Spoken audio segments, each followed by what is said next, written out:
दोस्तों, नवरात्रि के इस पावन अवसर पर अगर आप भी माता रानी को अपने घर पर बुलाना चाहते हैं तो कमेंट बॉक्स में लिखें माता रानी आपका स्वागत है हमारे घर में। माँ वैष्णो के लिए एक लाइक तो बनता है। दोस्तों, नवरात्रि का महापर्व बहुत ही शुभ और मंगलकारी माना जाता है। नवरात्रि के पूरे 9 दिन गंगा जल की हर एक बूंद की तरह पवित्र माने जाते हैं। ये शुभ समय भक्तों के जीवन में खुशियों की सौगात लेकर आता है। ऐसे में जो व्यक्ति नवरात्रे आने से पहले अपने घर में ये चीजें लेकर आता है तो उसके घर में माँ वैष्णो का होगा आगमन, माता रानी का होगा वास। माँ शेरावाली आपकी झोली खुशियों से भर देगी। इसीलिए नवरात्रि आने से पहले घर में ये चीजें जरूर लेकर आएं। दोस्तों, जो माता रानी के भक्त हैं, अगर वो माता रानी की इन प्रिय चीजों को अपने घर पर ले आते हैं तो ऐसे में माता रानी अपने भक्तों के घर पर दौड़ी चली आती है और माता रानी की कृपा से घर में किसी को भी किसी भी प्रकार का कष्ट नहीं रहता। माता आपके घर में अन्न धन के भंडार भर देगी, आपके घर से गरीबी दरिद्रता दूर हो जाएगी। तो आइए जानते हैं उन चीजों के बारे में। लेकिन उससे पहले अभी तक अगर आपने हमारे चैनल को सब्सक्राइब नहीं किया है तो इसके सब्सक्राइब कर लें और पास वाले बेल आइकन को भी दबा लें, जिससे अगले वीडियो की नोटिफिकेशन मिले आपको सबसे पहले। दोस्तों, नवरात्रों में माँ दुर्गा को 16 श्रृंगार अवश्य अर्पित करना चाहिए। 16 श्रृंगार में लाल चुनरी, चूड़ी, बिछिया, इत्र, सिंदूर, महावर, बिंदी, मेहंदी, काजल, चोटी, मंगलसूत्र या फिर गले के लिए माला, पायल, नेल पॉलिश, लाली, कान की बाली, चोटी में लगाने के लिए रबड़ या फिर रिब्बन। आप माँ दुर्गा को साड़ी, लहंगा, चुनरी भी अर्पित कर सकते हैं। माता रानी को श्रृंगार अर्पित करने के लिए सबसे पहले एक चौकी लगाएं। अब उस पर लाल या पीले रंग का कपड़ा बिछा लें, लेकिन ध्यान रहे चौकी पर कागज नहीं लगाना चाहिए, कपड़ा ही बिछाना चाहिए। उसके बाद उस पर माता रानी की तस्वीर या फिर मूर्ति आदि रखें। इसके बाद माँ को टीका लगाएं और श्रृंगार का सभी सामान अर्पित करें। मान्यताओं के अनुसार नवरात्रि में जो भी व्यक्ति माता रानी को 16 श्रृंगार चढ़ाता है तो उसके घर में सुख समृद्धि आती है और अखंड सौभाग्यवती का वरदान मिलता है। ध्यान रहे कि जो भी महिला माता रानी को 16 श्रृंगार का सामान अर्पित करती है तो उन्हें खुद भी 16 श्रृंगार करना चाहिए। ऐसा करने से माँ जल्दी ही प्रसन्न हो जाती है और स्त्री को देती है सौभाग्यशाली होने का वरदान। नवरात्रि के बाद आप 16 श्रृंगार का सामान या तो सुहागन ब्राह्मण या फिर किसी गरीब महिला को दान में दे सकते हैं, या फिर आप खुद भी माता रानी के प्रसाद के स्वरूप में इन सामग्रियों को इस्तेमाल कर सकते हैं। दोस्तों, धर्म शास्त्रों के अनुसार नवरात्रि का पर्व या कोई भी पूजा पाठ, हवन आदि कर्ज लेकर नहीं करना चाहिए। नवरात्रि में जो व्यक्ति कर्ज लेकर माता रानी के व्रत रखता है, उपवास आदि रखता है तो ऐसा व्रत कभी पूरा नहीं माना जाता। माता रानी के सच्चे हृदय से ही भक्ति करें, माँ आपसे प्रसन्न अवश्य होगी। माता रानी को सच्चे हृदय से 1 रुपए के बतासे भी आप अर्पित करेंगे तो माता रानी उससे भी प्रसन्न हो जाएगी। बस मन में सच्ची श्रद्धा होनी चाहिए। कर्ज लेकर माता रानी के जो भी व्रत रखता है उनके ऊपर और भी कर्ज हो जाता है। शनिदेव ने भी कई बार इस बात को दोहराया है कि कर्ज लेकर कोई व्रत आदि नहीं रखना चाहिए, पूजा पाठ, हवन आदि नहीं करना चाहिए। हमेशा अपने पैसों से ही कोई शुभ कार्य करना चाहिए, यही अच्छा माना जाता है। माता रानी मात्र एक मिश्री के टुकड़े से भी प्रसन्न होती है, पर आपके दिल में माता का विश्वास सच्चा होना चाहिए। सच्ची श्रद्धा के आगे आपके करोड़ों रुपए भी बेकार हैं। दोस्तों, नवरात्रि में माटी के दिए दान करने से बहुत ही शुभ माना जाता है। नवरात्रि में घर में दिए लगाना अति उत्तम माना जाता है। इससे घर की प्रगति होती है। घर के दरवाजों पर शाम होते ही नवरात्रि में 2 दीपक जरूर से लगा देने चाहिए। इससे माता वैष्णो का आगमन होता है। नवरात्रि के दौरान सोना या फिर चांदी का सिक्का लाना बहुत ही ज्यादा शुभ माना जाता है। ये आश्चर्यजनक रूप से लक्ष्मी का आगमन कराता है। नवरात्रि के दौरान आप सोने या फिर चांदी का एक सिक्का लेकर आएं और इसे माता रानी की चौकी पर माता रानी के पास में रखें। नवरात्रि के 9 दिनों तक आप इस सिक्के की भी पूजा करें। इससे देवी लक्ष्मी की कृपा बनी रहेगी और गरीबी दूर होगी।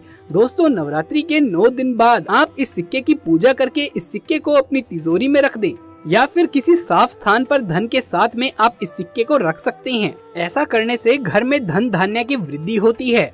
नवरात्रि के दौरान घर में कमल का फूल लाना बहुत ही शुभ माना जाता है। कमल के फूल को धार्मिक क्षेत्रों में अधिक महत्व दिया गया है। धन की देवी माता लक्ष्मी कमल के फूल पर विराजमान रहती है। नवरात्रि के दौरान कमल का फूल लाकर माँ लक्ष्मी को अर्पित करें और फिर माता लक्ष्मी का पूजन करें। ऐसा करने से घर में धन संपत्ति बढ़ने लगेगी और परिवार वालों के बीच प्यार बढ़ेगा और घर में सुख शांति बनी रहेगी। अगर आपको कमल का फूल ना मिले तो आप कमल के फूल का एक चित्र लगा लीजिए और इसे नवरात्रों के दौरान अपने घर की उत्तर दिशा में लगाएं और माँ लक्ष्मी से आपके ऊपर कृपा बनाए रखने की प्रार्थना करें। ऐसा करने से घर में कभी भी अन्न धन की कोई कमी नहीं रहती।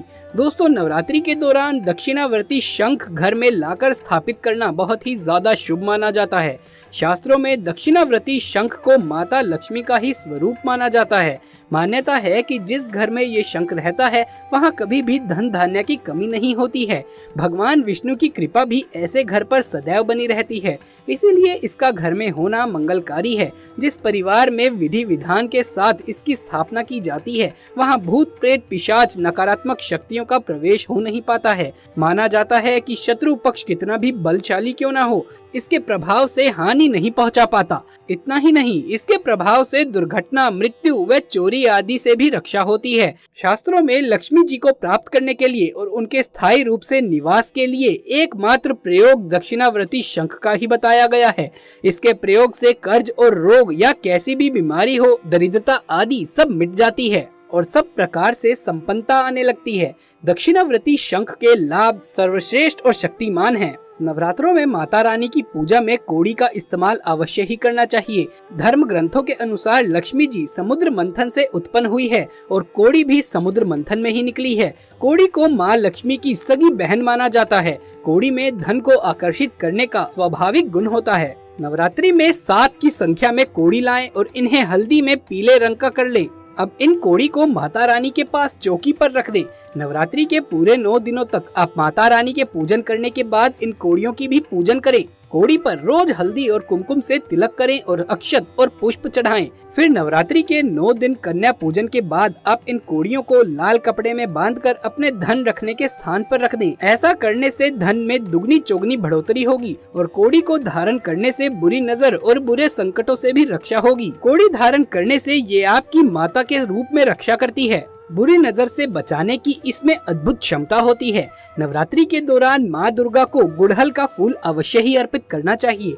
माता रानी को लाल फूल बहुत प्रिय है। शास्त्रों के अनुसार देवी माँ के प्रिय पुष्प गुड़हल को चढ़ाने से वो भक्तों पर अपनी असीम अनुकंपा बरसाती जाती है। देवी भागवत पुराण के अनुसार माँ दुर्गा पर गुड़हल का फूल चढ़ाना उसी तरह हितकारी है जिस तरह की महाकाल पर बेलपत्र चढ़ाना। ऐसी मान्यता है कि गुड़हल के फूल की शुरुआती भाग में ब्रह्मा, मध्य भाग में विष्णु और अंतिम भाग में महादेव और अंकुरन भाग में खुद शक्ति स्वरूपा माँ दुर्गा का वास होता है। दोस्तों, नवरात्रि के दौरान गुड़हल का फूल चढ़ाकर माता रानी की पूजा करने से माता रानी जल्दी ही प्रसन्न हो जाती है और अपने भक्तों को सभी संकटों और कष्टों से मुक्ति दिलाती है। आपको बता दें, सभी ने माता रानी के मंदिरों में छत्र देखे होंगे। छत्र आभा मंडल, छाया, सम्मान और सत्ता के सूचक होते हैं। नवरात्रों के दौरान माता रानी को छत्र अवश्य ही अर्पित करना चाहिए। छत्र अर्पित करने का मतलब है कि आप अपने जीवन की, अपने परिवार की सुखता माता रानी के हाथ में सौंप रहे हैं। जो भक्त श्रद्धा पूर्वक माता रानी को नवरात्रि के दौरान छत्र अर्पित करते हैं तो माता रानी उनके घर परिवार की भाग दौड़ अपने हाथ में ले लेती है। उनके परिवार के सभी सदस्यों को सही दिशा दिखाती है और सभी प्रकार के कष्टों और संकटों को माता हर लेती है। दोस्तों, आप अपनी इच्छा के अनुसार माता रानी को चांदी या सोने का बड़ा या फिर छोटा कैसा भी छत्र अर्पित जरूर करें। नवरात्रि के दौरान ये वस्तुएं घर में लाने से माता रानी की कृपा से जीवन में खुशियां ही खुशियां आती हैं। नवरात्रि के दौरान अपने घर में इन वस्तुओं को लाने से माता रानी की कृपा से किस्मत के दरवाजे खुल जाते हैं, कष्ट मिटते हैं और अपार धन की प्राप्ति होती है। माता रानी प्रसन्न हो जाती है। नवरात्रों में माता रानी के पास एक मोर पंख अवश्य रखें, इससे घर की सुख समृद्धि में बढ़ोतरी होती है। मोर पंख शुभता का प्रतीक माना जाता है। दोस्तों, अगर आप माता रानी को अपने घर पर बुलाना चाहते हैं तो कमेंट बॉक्स में सच्ची श्रद्धा से जरूर लिखें, जय माता दी। माँ वैष्णो के लिए एक लाइक तो बनता है। अगर ये वीडियो पसंद आया हो और आगे भी ऐसे वीडियोस देखते रहना चाहते हो तो हमारे चैनल को सब्सक्राइब करके पास वाले बेल आइकन को भी दबा लें। जल्द मुलाकात होगी आपसे किसी अगली वीडियो में। तब तक के लिए आप सभी का धन्यवाद।